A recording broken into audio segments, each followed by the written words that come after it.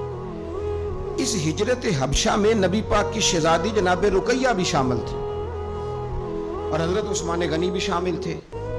حضرت رقیہ نے اجازت مانگی, یا رسول اللہ سب لوگ حبشہ جا رہے ہیں تو میں اور عثمان بھی چلے جائیں. تو نبی پاک صلی اللہ علیہ وسلم نے فرمایا چلے جاؤ, یہاں کافر تنگ کرتے ہیں, وہاں جا کے یکسوئی سے رہو گے. یہ دونوں میاں بیوی چلے گئے, ہجرت کر لی حبشہ کی جانب اللہ کے راستے میں. حدیث میں مجمع الزوائد میں جو لفظ ہے نا وہ نرالے ہیں. صحابہ فرماتے ہیں حضور ہر آنے جانے والے سے پوچھتے میری رقیہ کا کیا حال ہے, میرے عثمان کا کیا حال ہے, لیکن خبر نہ کوئی ملتی, حضور پریشان رہتے. صحابہ فرماتے ہیں ایک عورت ایک دن آئی, نبی پاک علیہ السلام نے اس سے بھی فوراً پوچھا بتاؤ نا میرے عثمان اور رقیہ کا کیا حال ہے, ملی ہو؟ کہنے لگی یا رسول اللہ میں مل کے آئی ہوں, عثمان کو تو اللہ نے شان ہی بڑی دی ہے, وہ مٹی کو بھی ہاتھ لگاتا ہے تو رب اسے سونا بنا دیتا ہے. وہ تو کمال ہو گئی. اللہ کے حبیب وہ بڑے سکون میں ہیں, سکھی ہیں. اب حضور نے بیان کیا مجمع الزوائد میں اور تاریخ الخلفاء میں امام سیوطی علیہ رحمہ نے اس کو لکھا. اب یہاں نبی پاک علیہ السلام فرمانے لگے, حضور فرمانے لگے اللہ کے نبی حضرت لوط علیہ السلام وہ تھے جنہوں نے اپنی بیوی کے ساتھ اللہ کے راستے میں ہجرت کی تھی. حضرت لوط علیہ السلام, ہجرت بہت بڑا مقام ہے اگر کوئی دین کے لیے کرے, لیکن صحابہ نے ہجرت کی تو اکیلے اکیلے. حضرت ابو بکر بھی ہجرت کر کے گئے تو اکیلے, حضرت عمر بھی گئے تو اکیلے. لیکن حضور فرمانے لگے انبیاء میں سے حضرت لوط علیہ السلام نے ہجرت کی تھی اپنی بیوی کے ساتھ, چونکہ گھر والوں کو لے کے ہجرت کرنا مشکل ہوتا ہے, جو کام مشکل ہو اس پہ اجر بھی زیادہ ملتا ہے. حضرت لوط نے ہجرت کی تھی اپنی بیوی کو لے کے. فرمایا جناب لوط سے لے کر آج تک دوبارہ اگر کسی جوڑے کو ہجرت کرنے کی سعادت ملی ہے تو میرے عثمان اور میری بیٹی رقیہ کو ملی ہے. فرمایا عثمان نے اپنی بیوی سمیت ہجرت کی ہے. حضرت لوط علیہ السلام سے لے کر عثمان غنی تک, اگر کبھی آپ اس پہلو کو سمجھیں تو بڑا ذائقہ دے گا کہ گھر بار چھوڑا ہے, ہر چیز قربان کی ہے. کس لیے؟ اللہ اور اللہ کے رسول کے لیے. تو یہ پہلا نبی پاک صلی اللہ علیہ وسلم نا اس جوڑے سے پیار کرتے. حکمتیں ہمارے ہاں پتہ کیا ہوتا ہے, کچھ دکھ نا ہم نے جان بوجھ کے گھڑ لیے ہیں, وہ دکھ نہیں ہے جان بوجھ کے. مثلا ابا جی گئے بیٹی کے گھر میں شادی کے 2-4-5 مہینے کے بعد, تو واپس آ کے ابا جی رو پڑے. کیا ہو گیا جی آپ کو؟ کہتے ہیں اوہو میری تھی تے اتنے کام ہی بڑے کر دی پئی, میں نے بڑی لاڈوں سے پالی تھی, بڑی لاڈلی تھی, وہ میں گیا ہوں چولہے کے آگے کڑی تھی. یہ جعلی دکھ ہے. اپنے گھر کا کام کر رہی تھی کہ یہاں وہ اللہ معاف کرے اسے نوکری کرا رہے تھے. تو یہ جان بوجھ کے گھڑے ہوئے دکھ ہیں جن کا کوئی معنی نہیں, کوئی مطلب نہیں. اپنے گھر کا کام کر کے بچی کی صحت بھی ٹھیک ہوگی, اس کے نظریات بھی پختہ ہوں گے اور خاوند کی عزت کرے گی, اسے راضی کرے گی, تو میرے رسول پاک نے فرمایا رب جنت بھی عطا فرمائے گا. لیکن یہ دکھ ہے جناب, ہو میں گیا گرمی بڑی سخت تھی, یعنی یہ دکھ ہے کوئی کہ میری بیٹی روٹیاں پکاتی ہے, شکر کار پکاتی ہے, اللہ کا احسان سمجھ. یہ تو دور ہے وسوسوں کا. میں تو کہتا ہوں اس میں جو بندہ زیادہ مصروف ہے نا, اس کو روٹی کھانے کا ٹائم بھی مشکل سے ملتا ہے, وہ بھلا آدمی ہے. تھک کے سوئے, یہ ٹینشنوں میں نہ پڑے, چگلیوں میں نہ پڑے, غیبت میں نہ پڑے, گلے نہ کرے, بری سوچ نہ اسے آئے, اچھا اللہ کا شکر ادا کر. اور یہ پرانے لوگوں کے اندر یہ خاص, آج کل تو میں دیکھتا ہوں سارے بیچارے نوجوان لڑکے, انہوں نے جمعے والے دن ہینگر لٹکائے ہوتے ہیں پیچھے, سارے کپڑے دھوبی سے استری کرا کے لا رہے ہو, سارے پتہ نہیں کہاں کام کاج ہوتے ہیں, ہمیں نہیں سمجھ آتی. سب نے سائیکل پہ روٹیاں لٹکائی ہوتی ہیں, کھانا پا گیا روٹیاں لے آؤ, کون سے کام کی بات. پھر بھی ابا جی رو رہے ہیں آ کے. اور یہ بچیوں کی ٹریننگ کریں, آپ یقین کریں یہ مفت کے رٹے ہیں, جھگڑے ہیں. کیا ہو جاتا ہے؟ سنو میرے رسول پاک نے کیا فرمایا. کسی نے پوچھا حضور بہترین مسلمان کون ہے؟ تو نبی پاک نے فرمایا جو سلام لینے میں پہل کرے اور روٹی زیادہ کھلائے. تو اگر آپ کی بیٹی کسی کو روٹی پکا کے کھلائے گی تو بہترین مسلمان بنے گی. کون سا دکھ آپ نے پالا؟ سنو میں آپ کو حدیث سناتا ہوں. میرے نبی کریم علیہ السلام حضرت عثمان غنی کے گھر تشریف لے گئے. جناب عثمان غنی کے حضور اچانک گھر پہنچے. حضرت ابو ہریرہ رضی اللہ تعالیٰ عنہ فرمانے لگے جب نبی پاک علیہ السلام ان کے حجرہ نور میں داخل ہوئے نا, تو نبی پاک کی شہزادی سے بڑھ کر تو کوئی شہزادی نہیں نا. یہ تو وہ خواتین ہیں جن کو قرآن نے سب سے بہترین کہا.